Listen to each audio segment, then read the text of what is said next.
الحمدللہ وکفی وسلام علی عبادہ الذین اصطفی اما بعد فاعوذ باللہ من الشیطان الرجیم بسم اللہ الرحمن الرحیم ولا تقولوا لمن يقتل في سبیل اللہ اموات بل احیاء ولکن لا تشعرون صدق اللہ العظیم۔ برادران اسلام، پیارے اور محترم اور مکرم دوستو، ماؤں اور بہنوں، جیسا کہ آپ سب کو معلوم ہے کہ یہ محرم الحرام کا مہینہ چل رہا ہے۔ اس کو محرم بھی کہہ دیتے ہیں اور اس کا پورا نام محرم الحرام ہے۔ یہ ان 4 مہینوں میں سے ہے جن کو اشہر حرم کہا جاتا ہے، یعنی احترام والے مہینے کہا جاتا ہے۔ اس مہینے کی فضیلت ہے، اس کی فضیلت کیوں ہے، کیا وجہ ہے، اس کا جاننا ہم سب کے لیے ضروری ہے۔ اس مہینے کے اندر مسلمان کیا اچھے کام کرتے ہیں اور کیا ناجائز کام اور رسم و رواج کے اعمال کرتے ہیں، یہ ساری باتیں ہمیں جاننی چاہیے، اور انشاءاللہ ہم ان سب ساری چیزوں کو جانیں گے اور اس پر عمل کریں گے۔ دوسرے لفظوں میں یوں کہو کہ محرم کے مہینے میں کیا کرنا چاہیے اور کیا نہیں کرنا چاہیے، کیا صحیح ہے اور کیا غلط ہے، یہ 2 باتیں ہیں۔ سب سے پہلی بات تو یہ جانیں کہ اللہ کے نبی صلی اللہ علیہ وسلم نے ایمان والوں کو وہ تمام چیزیں بتلا دی ہیں کہ جس کی ضرورت ان کو تھی۔ وہ احکامات الہیہ، اللہ تعالیٰ کے حکموں کو بندوں تک انہوں نے پہنچا دیا۔ قرآن و حدیث کے ذریعے سے ہمیں تمام باتوں کا پتہ چل گیا ہے۔ یا بعد میں آنے والے جو مسائل ہیں جن کی ضرورت امت کو قیامت تک ضرورت پڑے گی، وہ بھی قرآن و حدیث ہی کے ذریعے انشاءاللہ حل ہو جائیں گے۔ اس کے لیے اللہ تعالیٰ نے ایک طبقہ تیار کر دیا جس کو علماء کرام کا طبقہ کہا جاتا ہے، اور علماء کرام میں بھی وہ طبقہ جن کو مفتی اور فقیہ کہا جاتا ہے۔ قیامت تک آنے والے جتنے بھی مسائل ہیں وہ اللہ تعالیٰ نے قرآن و حدیث کے ذریعے ان سارے مسائل کو انشاءاللہ حل کر دیا ہے۔ اس کے بعد جاننا چاہیے کہ اللہ کے نبی صلی اللہ علیہ وسلم نے جن چیزوں سے منع فرمایا ہے ان سے ہمیں رکنا چاہیے، اور جن چیزوں کا ہمیں حکم دیا ہے، ترغیب دی ہے، ہمیں بتایا ہے کرنے کے لیے، ان سب کو ہمیں کرنا چاہیے۔ اللہ کے حکم کو بجا لانا اور نبی کے طریقے پر اس کام کو کر دینا، یہ دین اسلام ہے۔ محرم کے مہینے کو لے کر بڑی خرافات ہوتی ہیں۔ محرم الحرام یہ اسلامی مہینوں کے اعتبار سے، دوسرے لفظوں میں کہو کہ چاند کی تاریخ کے اعتبار سے یہ پہلا یعنی فرسٹ مہینہ ہے۔ محرم، صفر، ربیع الاول، ربیع الثانی، جمادی الاول، جمادی الثانی، رجب، شعبان، رمضان، شوال، ذی قعدہ، ذی الحجہ لاسٹ ہے۔ یہ اسلامی مہینوں کے نام ہیں۔ کسی کے سامنے ان مہینوں کو مسلمانوں کو بتائیں گے تو ایسا لگے گا شاید کوئی تسبیح پڑھی جا رہی ہے۔ کیوں؟ اس لیے کہ ہم نے تو خود یا ہم اپنے بچوں کو کیا سکھاتے ہیں؟ جنوری، فروری، مارچ، اپریل، مئی، جون، جولائی، اگست، ستمبر بھی نہیں، سپٹمبر۔ انگریزیت کے اتنے دلدادہ ہو گئے کہ اسلامی، حالانکہ میں آپ کو ایک مسئلے کی بات بتاؤں، اسلامی تاریخ کا یاد رکھنا مسلمانوں کے لیے فرض کفایہ ہے۔ فرض کفایہ اس عمل کو کہا جاتا ہے کہ اگر اس کو تمام لوگوں نے چھوڑ دیا تو پوری امت گنہگار ہوگی، اور اگر کچھ لوگوں نے یاد رکھا تو سب کی طرف سے ادا ہو جائے گا۔ جیسے کہ نماز جنازہ فرض کفایہ ہے، اسی طریقے سے بعض علماء نے لکھا ہے کہ اسلامی تاریخ کا یاد رکھنا یہ بھی فرض کفایہ کے حکم میں ہے۔ بہرحال محرم الحرام کی بات ہے، محرم کو لے کر بڑی خرابیاں ہیں۔ پہلے تو میں فضیلت بیان کرتا ہوں کہ محرم کا مہینہ بڑا بابرکت مہینہ ہے، اور اس کی جو یوم عاشورہ ہے، یعنی جو 10 محرم ہوتی ہے، وہ اس کو یوم عاشورہ کہا جاتا ہے۔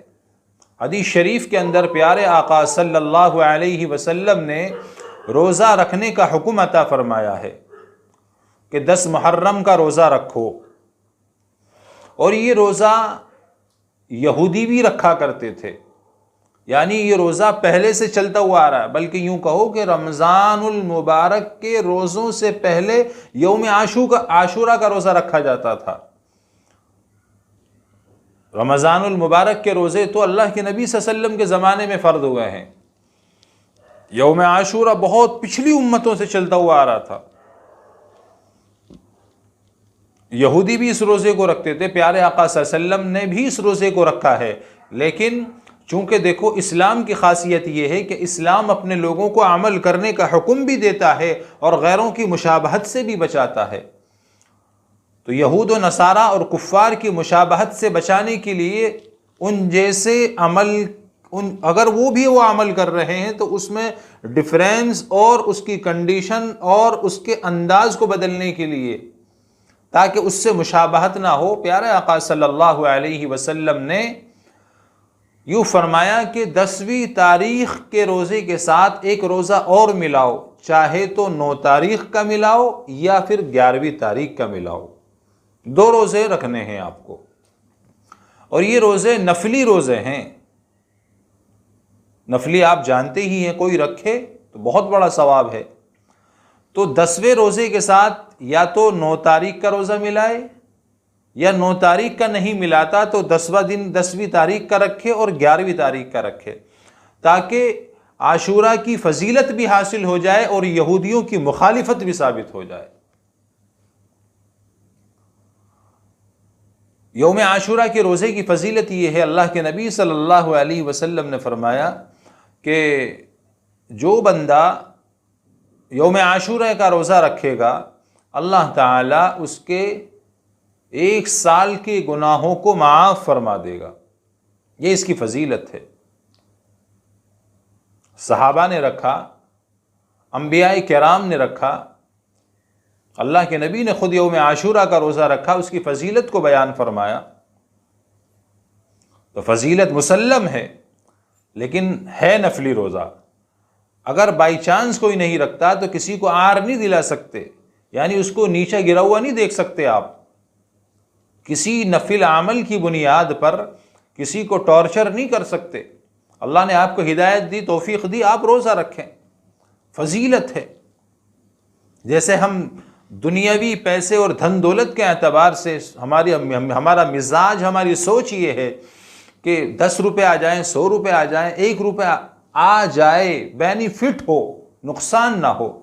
اسی طریقے سے دینی اعتبار سے بھی ہم یہ کوشش کیا کریں کہ جو اعمال ہیں، ان اعمال سے کرنے سے جو ہمیں فضیلت اور ہمیں ثواب اور نیکیاں حاصل ہو رہی ہیں، وہ بینیفٹ ہی کے درجے میں ہیں، وہ کل قیامت میں انشاءاللہ ہمارے کام آنے والی ہیں۔ اور دوسری فضیلت آپ نے یوں فرمائی کہ اگر کسی انسان کے پاس وسعت ہو، اس کو چاہیے کہ وہ محرم کی 10ویں تاریخ میں اپنے اہل خانہ پر، اہل خانہ گھر والوں کو کہتے ہیں، اپنی فیملی کے لوگوں کو کہتے ہیں، کہ اپنی فیملی، اپنے بیوی بچے، ماں باپ، بہن بھائی، ان سب کے لیے اچھے کھانے کا انتظام کرے، اگر ہو سکے تو۔ اس میں قرض لینے کی ضرورت نہیں، ادھار مانگنے کی ضرورت نہیں، یا نہیں ہے تو غلط سلط جگہ سے پیسے لانے کی ضرورت نہیں۔ اللہ نے موقع دیا ہے تو اس کو کرے۔ محرم کے 10 دنوں میں کسی دن بھی کر سکتا ہے اس کام کو۔ مطلب کہ بھی نارمل دنوں میں وہ ساگ سبزی یا دال وغیرہ کھاتا ہے تو بہتر ہے کہ گوشت مرغ مسلم سے روٹی کا انتظام کر لے۔ مٹھائی نہیں بناتا عام دنوں میں، کوئی مٹھائی بنا لے۔ اس کا بینیفٹ کیا حدیث شریف کے اندر آتا ہے کہ جو آدمی ان دنوں میں، محرم کے دنوں میں اپنے دسترخوان کو وسیع کر دے گا۔ وسیع کے معنی اس کو پھیلا دے گا، پھیلانے سے مراد یعنی اس میں آئٹمز بڑھا دے گا، اچھے آئٹم کرے گا اپنی فیملی کے لوگوں کے لیے۔ تو اللہ تعالیٰ 1 سال تک کے لیے اس کے رزق کو کشادہ کر دے گا، یہ اس کی فضیلت ہے۔ لیکن یہ کب؟ جب اس کے پاس حالات ہو نارمل طریقے سے، اس میں قرض لینا یا اس طریقے سے اتنا اہتمام کرنا کہ جی نہیں ہو پا رہا تو بہت ڈسٹرب ہو جائے یا پریشان ہو جائے، اس کی گنجائش نہیں ہے۔ اور اس سے قطعاً یہ بھی مراد نہیں ہے کہ گھر میں کھچڑا ہی بنے گا جی، یا گھر میں بریانی ہی بنے گی جی، یا گھر میں مونگ مسور کی دال ہی بنے گی جی، یا گھر میں نعوذ باللہ زردہ ہی بنے گی جی، یہ مراد نہیں ہے۔ اس سے مراد یہ کہ عام حالات میں جو کھانا کھاتا ہے اس سے تھوڑا بہتر انداز میں بنا لے، اس سے بہتر اپنے بچوں کو کھلائے، اللہ تعالیٰ اس کے رزق میں کشادگی پیدا فرما دیں گے۔ کسی غریب کی ہیلپ کرنی ہے، مدد کرنی ہے تو چپ چاپ خاموشی سے اس کے گھر میں راشن پہنچوا دیں، لیکن دیگیں اتروانا اور دسترخوان چلانا اور پورے محلے کو انوائٹ کرنا اور دعوتیں کرنا، یہ جو ایک امت مسلمہ کا ماحول ہے، یہ سمجھ سے باہر ہے۔ 2 باتیں یاد رکھیں، ایک تو ہوتی ہے بدعت، بہت توجہ سے بات سمجھنا، ہمارے اندر یہی سب سے بڑی کمی ہے کہ ہمیں دین اسلام کی باتوں کو غور و فکر سے نہیں سنتے ہیں، ہم اس کو توجہ سے سنیں، اس کو سیکھنے کی نیت سے سنیں، عمل کی نیت سے سنیں، پھیلانے کی نیت سے سنیں۔ ایک تو ہوتی ہے بدعت اور دوسری ہوتی ہے رسم و رواج، دونوں میں فرق ہے۔ بدعت جو ہے، بدعت کس بات کو لے کر ہوتی ہے؟ بدعت اس بات کو لے کر کے ہوتی ہے کہ بدعت کا کرنے والا جو کام کرتا ہے وہ اس کو دین سمجھ کر کرتا ہے، اس لیے اس کو بدعت کہتے ہیں۔ جو دین کا کام نہیں ہے وہ اس کو دین سمجھ کر کرتا ہے، اس کو بدعت کہتے ہیں۔ وَكُلُّ بِدْعَةٍ ضَلَالَةٍ وَكُلُّ ضَلَالَةٍ فِي النَّارِ، یہ ناجائز اور حرام ہے۔ اور ایک ہوتا ہے رسم و رواج۔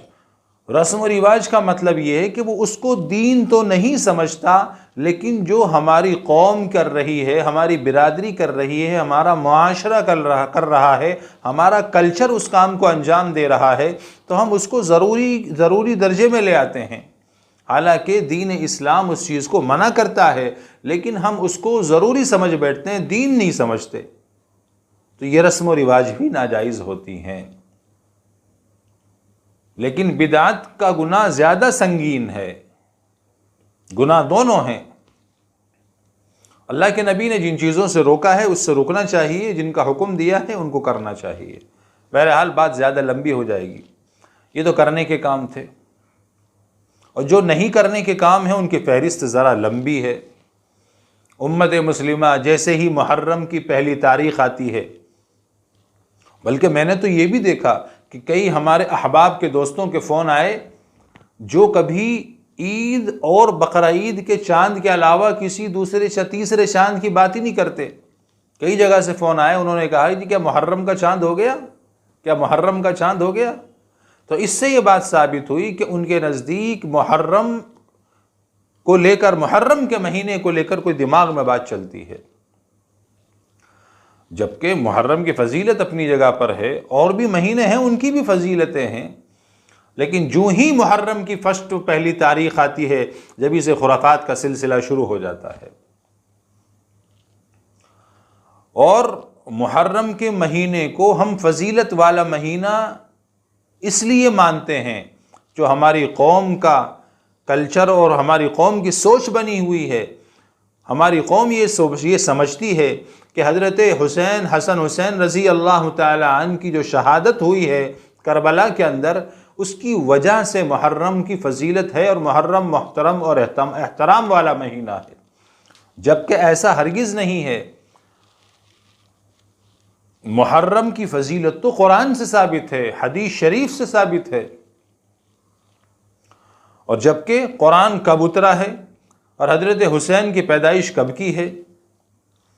محرم تو اس سے بھی پہلے سے احترام والا ہے، یوم عاشورہ کا احترام تو اس سے بھی پہلے سے ہے۔ حضرت حسین رضی اللہ تعالیٰ عنہ کی شہادت تو بہت بات کی ہے، اور اللہ کے نبی صلی اللہ علیہ وسلم نے حدیث شریف میں بہت پہلے ذکر کر دیا اس کا، قرآن کریم نے اس سے بہت پہلے بیان کر دیا اس بات کو۔ ہاں یوں کہہ سکتے ہیں کہ حضرت حسین کی ایک اضافی فضیلت یہ بھی ہے کہ حضرت حسین کو محرم کے مہینے میں شہادت نصیب ہوئی ہے۔ حضرت حسین کی وجہ سے محرم کا مہینہ بابرکت نہیں ہے، محرم کا مہینہ تو اللہ کے بابرکت کرنے کی وجہ سے بابرکت ہے۔ ایک یہ برا عقیدہ ہے ہمارے درمیان میں کہ ہم محرم کو امام حسین سے جوڑتے ہیں، جبکہ امام حسین سے محرم کا کوئی تعلق نہیں ہے۔ یہ اتفاق ہے کہ حضرت حسین کو شہادت اسی محرم کے مہینے میں نصیب ہوئی ہے، شہادت کا جام انہوں نے محرم میں ہی پیا ہے۔ محرم کا مہینہ آتے ہی چند خرافات ہیں جو بے بنیاد ہیں، شریعت میں ان کا کوئی مقام نہیں ہے، اور یہ بات چل چکی ہے امت مسلمہ کے اندر، حالانکہ یہ غیروں کا کلچر ہے، غیروں کا شعار ہے۔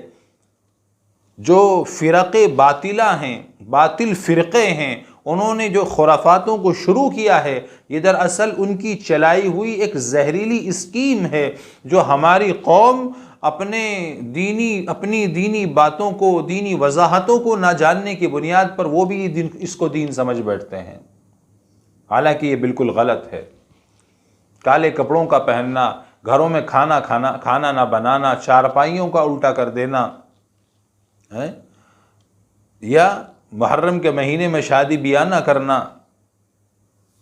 محرم کے مہینے میں غم اور ماتم کا ماحول بنانا، تعزیے نکالنا، مہندی نکالنا، کوئی مہندی نکال رہا ہے، کوئی تعزیے نکال رہا ہے، کوئی علم سدے نکال رہا ہے، یا اسی طریقے سے بینڈ باجے لے کر حضرت حسین رضی اللہ تعالی عنہ کی قبر کی شکل بنا کر اس کو لے کر جا رہے ہیں۔ یہ کیا خرافات ہے؟ یہ نعوذ باللہ کوئی کاوڑ چل رہی ہے؟ یہ کیسی خرافات ہے بھائی؟ دین اسلام میں ایسا تو کوئی بھی عمل ہے ہی نہیں۔ یہ ثبوت دکھا دیں آپ کہ جنازے کو لے جانے کے علاوہ کوئی ایسا عمل ملتا ہو کہ اس کی تشبیہ، اس کی شبیہ بنا کر نبی علیہ الصلاۃ والسلام کا روزہ بنا کر لے جا رہے ہیں۔ جی جب ربیع الاول آتا ہے، نبی علیہ الصلاۃ والسلام کے روزے کی شکل بنا لیتے ہیں، آپ کی قبر مبارک کی، اس کو لیے پھرتے ہیں۔ ارے بھائی کیا کرو گے اس کا؟ لاکھوں کروڑوں روپے خرچ کر دیتے ہیں امت مسلمہ ان باتوں کے اوپر۔ محرم کے مہینے میں بلیک کپڑے پہنتے ہیں۔ اب اس کا بھی مسئلہ بتا دوں میں آپ کو۔ بلیک، کالے کپڑے پہننا نارمل زندگی میں، نارمل حالات میں کوئی ناجائز نہیں ہے، پہن سکتے ہیں، لیکن محرم کے دنوں میں پہننا، چونکہ یہ غیر قوم کا، غیر لوگوں کا، غلط لوگوں کا شعار، ان کی پہچان، ان کا انداز، ان کا کلچر بن چکا ہے، لہذا ضرور یہ ہوا کہ ان محرم کے مہینے میں کالے کپڑے پہننے سے بچنا چاہیے مردوں کو۔ عورتیں تو برقع وغیرہ پہن لیتی ہیں، لیکن اگر عورتیں بھی اس نیت سے پہنتی ہیں جو نہیں پہنتی تو وہ بھی پھر غلط ثابت ہوگا۔ یا جو بہت ہی ماشاءاللہ لوگ ہوتے ہیں، وہ اپنی چارپائیوں تک کو الٹا کر دیتے ہیں، توے کو الٹا کر دیتے ہیں۔ ارے بھائی یہ کیا خرافات ہے؟ کچھڑا بننا ہے، سبیلیں لگائی جا رہی ہیں۔ سبیلیں کیا ہیں؟ کہ شربت، دودھ کی قطاریں لگ رہی ہیں۔ دنیا بھر کی جب گرمی پڑتی ہے، جب تو یاد نہیں آتی کیا نام ہے کسی کو شربت اور روح افزا پلانا۔ جہاں محرم آیا، سردی ہو یا گرمی ہو، لگی پڑی لائنیں، شربت بڑھ رہا ہے۔ کیوں بڑھ رہا ہے جی شربت؟ حضرت امام حسین نعوذ باللہ پیاس سے شہید ہوئے تھے، اس لیے شربت بڑھ رہا ہے۔ تو حضرت حسین صرف آپ کو محرم کے مہینے میں یاد آتے ہیں، دوسرے مہینے میں حضرت حسین کہاں گئے؟ حضرت حسین رضی اللہ تعالیٰ عنہ کا کردار آپ پڑھیں، ان کی زندگی کو پڑھیں، آپ کو پتہ چلے گا۔ ساری لائف میں، پورے سال کی لائف میں حضرت حسین کا کردار کہیں بھی نظر نہیں آتا ہے، بس اور بس محرم کے 10 دنوں میں۔ یہ کیسا انصاف ہے؟ یہ آپ کی عدالت غلط ہے، اس میں انصاف نہیں کر رہے آپ۔ شادی بیاہ نہیں کرتے۔ آپ کو زیادہ پتا ہے کہ محرم کا مہینہ اتنا منحوس ہے، یا اللہ کے نبی صلی اللہ علیہ وسلم کو زیادہ پتا تھا؟ نعوذ باللہ۔ آپ کہتے کہ محرم کے مہینے میں شادی نہیں کرنی چاہیے، اور بلکہ اب تو ظلم بالائے ظلم یہ بھی ہونے لگا کہ جو لڑکیاں شادی کر کے اپنی سسرال میں گئی ہوئی ہوتی ہیں نئی ان لڑکیوں کو ریٹرن بلا لیا جاتا ہے میکے میں۔ کیوں؟ جی محرم آ گیا۔ تو اس کا مطلب یہ ہوا کہ محرم کے مہینے میں بیٹی یعنی دلہن اپنے دولہے کے پاس لیٹ بیٹھ نہیں سکتی ہے، یعنی وہ اس چیز کو غلط ثابت کرنا چاہتے ہیں کہ محرم کا مہینہ نعوذ باللہ اتنا پاکیزہ ہو گیا کہ میاں بیوی ایک بستر پر یا ایک جگہ پر بیٹھ اٹھ نہیں سکتے، بات چیت نہیں کر سکتے، اس لیے تو آپ نے ان کو ریٹرن بلایا اپنے میکے میں۔ ارے بھائی یہ کہاں کا انصاف ہے؟ جبکہ اللہ کے نبی صلی اللہ علیہ وسلم نے محرم کے مہینے میں 2 شادیاں فرمائی ہیں اپنی۔ اللہ کے نبی نے جو 11 شادی فرمائی ان میں 2 نکاح اپنے محرم ہی کے مہینے میں کیے ہیں، اور بلکہ کربلا کے میدان میں حضرت حسین کے خاندان میں سے تو وہ کربلا کے میدان میں اس کنڈیشن میں نکاح کرنے کو بھی تیار تھے۔ ہماری طرح نہیں تھا کہ ہم نکاح کرنا چاہتے ہیں تو نکاح کے لیے ہمیں سال 2 سال 3 سال اور رشتے لگ رہے ہیں جی، لمبے لمبے رشتے کھنچ رہے ہیں جی۔ وہاں تو ماشاءاللہ ایسا وقت تھا کہ لڑکی پسند آ گئی، رشتہ طے ہو گیا، رخصتی ہو گئی جی، نکاح ہو گیا، رخصتی ہو گئی۔ اب جتنے انتظامات امت نے بڑھائے ہیں اتنی ہی مشکلات میں امت پڑتی جا رہی ہے۔ سب سے ایزی اور آسان کام تھا نکاح پیارے آقا کے زمانے میں، اسلاف کے زمانے میں، اور آج کے دور میں سب سے بڑا چیلنج ہے بیٹی کا نکاح کرنا یا بیٹے کا نکاح کرنا۔ بہرحال یہ دوسرا ٹاپک ہو جاتا ہے۔ تو پتہ چلا، بلکہ میں تو یوں مشورہ دیتا ہوں اپنے دوستوں کو، اپنے احباب کو یہ مشورہ دینا چاہتا ہوں کہ آپ اد بد کے محرم کے مہینے میں نکاح کیا کرو تاکہ ہماری قوم سے یہ چیز ختم ہو۔ پوچھیں گے جی محرم کا مہینہ پڑ رہا ہے، محرم کے مہینے میں تو نکاح نہیں ہوتا ہے۔ ارے بھائی کیا محرم کا مہینہ منحوس ہے؟ محرم کے مہینے میں کوئی غلطی ہے؟ محرم کے مہینے میں جنات چپٹ جائیں گے؟ کیا ہو جائے گا محرم کے مہینے میں اگر نکاح کریں گے آپ؟ پیارے آقا خود محرم میں نکاح کر رہے ہیں، آپ منع کر رہے ہیں نکاح کرنے کو۔ اپنی بیٹیوں کا نکاح بھی آپ نے محرم کے مہینے میں کیا ہے، آپ منع فرما رہے ہیں۔ بلکہ آپ کو تو یہ کرنا چاہیے کہ حدیث شریف میں آتا ہے کہ جو کسی نے اچھا کام شروع کیا تو اس کے بعد جو امت اچھا کام کرتی چلی جائے گی قیامت تک، تو لاسٹ لوگوں تک کے جتنے بھی لوگ ہوں گے ان سب کا ثواب اس شروع کرنے والے کو دیا جائے گا۔ اگر کسی نے اچھا راستہ ایجاد کیا، اچھا کام شروع کیا، اور جس نے غلط کام شروع کیا اور اس پر لوگ عمل کرتے چلے گئے، تو لاسٹ سے لے کر اور یہاں تک جتنے بھی لوگ غلط کام پر، غلط مشورے پر عمل کریں گے، اس سب کا وبال اس کو بھی ملے گا اور ان سب کو بھی ملے گا۔ اس لیے میرا مشورہ ہے کہ محرم کے مہینے میں نکاح کیا کرو۔ محرم سے پہلا جو مہینہ ہے اس کے اندر دنیا بھر کے نکاح ہوں گے، دنیا بھر کے، ریل پیل لگی رہے گی۔ کیوں جی محرم کا مہینہ آ رہا، محرم میں تو نکاح نہیں ہو سکتا یار، مسئلہ ہو جائے گا۔ ارے بھائی کیسا مسئلہ ہو جائے گا؟ یہ تو آپ نے مسئلہ بنایا میرے بھائیوں۔ بہرحال نکاح کریں اد بد کے محرم کے مہینے میں تاکہ یہ رسم ٹوٹے، یہ رواج چھوٹے، یہ عقیدہ باطل ہو، باطل ثابت ہو۔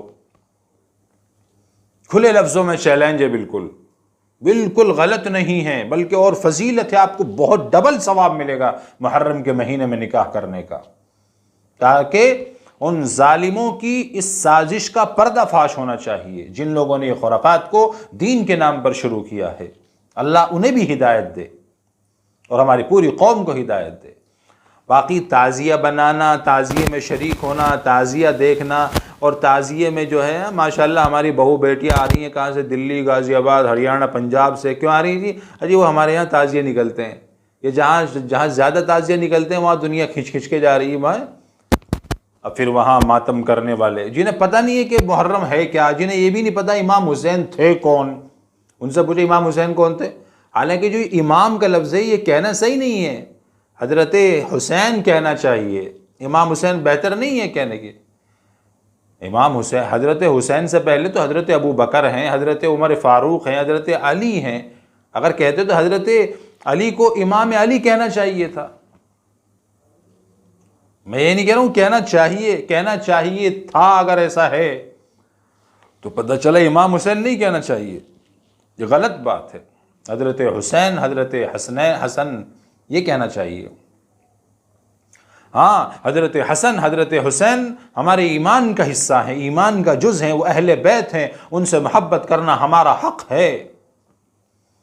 اللہ کے نبی نے فرمایا کہ اہل بیت سے وہ محبت کرے گا جس کے قلب میں ایمان ہوگا، اور ان سے نفرت وہ کرے گا جس کے سینے میں ایمان نہیں ہوگا۔ اس لیے خدا را صحیح بات کو سمجھیں، صحیح بات کو سمجھنے کی کوشش کریں، مس گائیڈ نہ ہو آپ، غلط راستے پر نہ جائیں، آپ غلط طریقہ اختیار نہ کریں۔ آپ کے درمیان علماء موجود ہیں، آپ کے درمیان مفتیان موجود ہیں، آپ کے درمیان کیا نام ہے مسائل کو جاننے والے لوگ موجود ہیں، ان سے رابطہ کریں، ان سے ملیں جلیں۔ امت دیکھا دیکھی کام کر رہی ہے، دیکھا دیکھی کام کر رہی ہے۔ دنیاوی معاملے میں تو اپنی عقل چلاتے ہیں، دینی معاملے کے اندر کسی سے مشورہ تک بھی نہیں لیتے۔ تو تعزیہ میں پیسے دینا، تعزیے میں شریک ہونا، تعزیہ دیکھنا ہے، وہ تعزیہ ماتم کرتے ہوئے جا رہے ہیں، لگا رہے ہیں کیا لگا رہے ہیں، خنجروں سے اپنے زخم کو، اپنے بدن کو زخمی کر رہے ہیں، بلیڈ سے زخمی کر رہے ہیں، روڈ سے زخمی کر رہے ہیں، ڈانڈیا کھیل رہے ہیں، اللہ جانے کیا کرتے ہیں پتہ نہیں۔ یہ سب خرافات ہیں، بلیٹی گھما رہے ہیں، سب خرافات ہیں یہ سب۔ اور جو تماشا ماشاءاللہ مستورات ہیں، لائن لگی رہتی ہے چھتوں کے اوپر، آپ جو دیکھ کے ان کی شوبھا بڑھا رہے ہیں، یعنی انہیں آپ سپورٹ کر رہے ہیں، کیا سپورٹ کر رہے ہیں آپ ان کو۔ آپ دیکھنا بند کر دو، بھیڑ اکٹھی کرنا بند کر دو، ایسے خرافاتی جراثیم پھیلانے والے وہ اپنا آپ چپ ہو جائیں گے۔ اگلے سال اگر محرم کا جشن من جائے، بالکل نہیں بنے گا۔ اسلامی تہوار منا لیا، پرشاسن کے نزدیک اور غیر مسلموں کے نزدیک اس کو مسلمانوں کا تہوار سمجھا جاتا ہے۔ کیوں؟ اس لیے کہ مسلمانوں نے اس کا اتنا اہتمام اور احترام کر کے دکھایا کہ وہ اس کو تہوار سمجھنے لگے۔ اور ماشاءاللہ جن علاقوں میں کیا نام ہے بدعت کی اور خرافات کی جو زیادہ ہریالی ہے، ان میں دیکھو ہر گھر پر ہرے جھنڈے لگے پڑے ہیں، ترنگا کی طرح لہر رہے ہیں ہرے جھنڈے۔ کیا یہ ہرا جھنڈا اسلامی جھنڈا ہے؟ کس نے بتایا آپ کو ہرا جھنڈا اسلامی جھنڈا ہے؟ کس نے بتایا؟ یہ بھی غلط چلایا ہوا میسج ہے، یہ کوئی اسلامی جھنڈا نہیں ہے۔ تو اس لیے مسلمانوں سمجھنے کی کوشش کرو، جو علماء چیخ چیخ کر چلا کر قوم کو سمجھا رہے ہیں، ان کی باتوں کو مانو۔ وہ آپ کو صحیح گائیڈ کر رہے ہیں، بالکل صحیح مشورہ دے رہے ہیں، تاکہ آپ کا ایمان خراب ہونے سے بچ جائے۔ یہ انجوائے کے کام نہیں ہے، دین کے کاموں کو انجوائے مت کیا کرو، اس میں گڑبڑ ہو جائے گی۔ اس لیے خدا کے واسطے جتنی بھی خرافات ہیں ان سب سے بچو۔ آپ کو کہیں جانے کی ضرورت نہیں، اپنے بچوں سے، اپنی بیوی سے، بہنوں سے، سب سے کہہ دیں کوئی گرل پر نہیں جائے گا، کوئی چھت پر جا کر تعزیہ نہیں دیکھے گا، اگلے سال ایک بھی تعزیہ نہیں نکلے گا۔ پیچھے تعزیہ آ رہا امام حسین کا، آپ کے کہنے کے مطابق قوم کے امام حسین کا پیچھے تعزیہ آ رہا ہے، کندھوں پہ رکھا ہوا، اے ماشاءاللہ لمبا چوڑا درخت سے بھی لمبا تعزیہ، اور آگے ڈھول تاشے بج رہے ہیں۔ تم غم منا رہے ہو یا خوشی منا رہے ہو؟ کون سا کام کر رہے ہو بھائی؟ ان دنوں میں حضرت حسین کی شہادت ہوئی ہے، اور شہادت ایک بہت اونچا مقام ہے۔ جن بدبختوں نے یہ کام کیا تھا انہوں نے نار جہنم کو خریدا ہے، لیکن جسے شہادت نصیب ہوئی ہے ان کا تو بیڑا پار ہو گیا۔ اللہ کو یہ منظور تھا، اس لیے تو قرآن میں کہا وَلَا تَقُولُوا لِمَن يُقْتَلُ فِي سَبِيلِ اللَّهِ أَمْوَاتٌ، وہ مردہ نہیں ہے، بل احیاء وَلَكِن لَا تَشْعُرُونَ، وہ تو زندہ ہے، تم جانتے نہیں، سوجھ بوجھ نہیں ہے تمہیں اس بارے میں۔ تو حضرت حسین کے کردار کو پڑھو، اس پر عمل کرو۔ تعزیہ کے چکر میں نہ فرض نماز کا پتہ، نہ کسی چیز کا پتہ، بس تعزیہ تعزیہ تعزیہ۔ کہ یہ کوئی غیر ہندوانی، نعوذ باللہ ہندوانی مذہب ہے کوئی کہ ایک دن میں پورے سال میں ایک کام کر لیا، پورے سال کی چھٹی، سارے سال کی پوجا اور عبادت ہو گئی؟ سارے سال کی نمازیں کہاں ہیں آپ کی؟ فرض زکوٰۃ کہاں ادا کر رہے ہیں آپ؟ اپنے ایمان کو کہاں بنا رہے ہیں آپ؟ روزے کہاں رکھ رہے ہیں آپ؟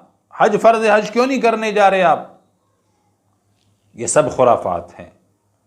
اس لیے خدا کے واسطے ہمیں چاہیے کہ ہم ان تمام خرافات سے اپنے آپ کو بچائیں، پرہیز کریں۔ تو جو میں نے مشورہ دیا ہے، دینی اعتبار سے جو باتیں بتائی ہیں کرنے کی، اس پر عمل کریں، اور جن چیزوں کو نہ کرنے کا حکم ہے شریعت کے اندر، ان تمام چیزوں سے اپنے آپ کو بچائیں۔ وہ نوجوان جو اپنے آپ کو باڈی فلڈر سمجھتے ہیں، انہیں موقع مل جاتا ہے اپنے بدن اور جسم دکھانے کا، وہ لاٹھیاں لے کر بلیٹیاں گھماتے ہیں، وہ خنجر سینے پر چلاتے ہیں، جبکہ انہیں پتہ بھی نہیں کہ ہم کر کیوں رہے ہیں، انہیں یہ بھی نہیں پتہ ہم کر کیوں رہے ہیں، بس تماشا ہو رہا ہے جی، سب پاگل کھڑے ہوئے ہیں۔ جبکہ یہ جسم اللہ کی دی ہوئی ایک امانت ہے، اس کی حفاظت کرنا ہماری ذمہ داری ہے۔ اللہ نے یہ چہرہ دیا ہے، یہ جسم اپنی عبادت کے لیے دیا ہے، ہم اس جسم کے اوپر ظلم کر رہے ہیں، اللہ ہم سے اس کے بارے میں بھی سوال کرے گا۔ تو اس لیے مسلمانوں کو چاہیے کہ آپ پروپیگنڈوں کو سمجھیں۔ یہ پروپیگنڈا شروع ہوا تھا، کسی بادشاہ نے شروعات کی تھی اس کی، اس لیے ان تمام پروپیگنڈوں سے بچیں۔ باقی شہادت ایک عظیم منصب ہے، بہت دکھ بھرا پیغام ہے کربلا کا، اس میں کوئی شک نہیں ہے۔ بڑا ظلم و ستم ہوا ہے کربلا میں، حضرت حسین کے اہل خانہ پر بڑا ظلم و ستم کیا گیا، اس کا احساس ہونا چاہیے۔ لیکن حضرت حسین نے کربلا کے میدان میں بھی نماز کو قضا نہیں ہونے دیا، اوپر تلوار لٹک رہی تھی، خنجر چل رہے تھے، تلواروں کی جھنکار میں بھی وہ خدا کی عبادت کو نہیں بھولے، اور تم ذرا سا تعزیہ نکال کر فرض نماز عشاء کی اور ظہر کے سب چھوڑ دیتے ہو۔ اگر بتیاں لگ رہی ہیں رکھیں، چوراہے پر تعزیے رکھیں جی، ارے بھائی یہ ظلم ستم نہ کرو دین اسلام کے ساتھ، یہ کوئی دین نہیں ہے، یہ سراپا خرافات، بدعت، حرام اور ناجائز کام ہے یہ۔ اللہ ہم سب کو صحیح معنی میں عمل کی توفیق عطا فرمائے، تمام خرافات اور بدعات سے بچنے کی توفیق عطا فرمائے، اور تمام سنتوں پر عمل کی توفیق عطا فرمائے۔ جو نبی نے ترغیب دی ہے ان پر عمل کرے، جن سے روکا ہے ان سے رکے۔ یہی محبت ہے نبی کے ساتھ، یہی دیوانگی ہے کہ آپ کی سنتوں کو اپنائیں، اللہ کے احکام، اور جس نے غلطی ہوئی ہے وہ اللہ سے سچی پکی توبہ کر لے۔ اللہ مجھے آپ سب کو عمل کی توفیق عطا فرمائے۔ وما علینا الا البلاغ۔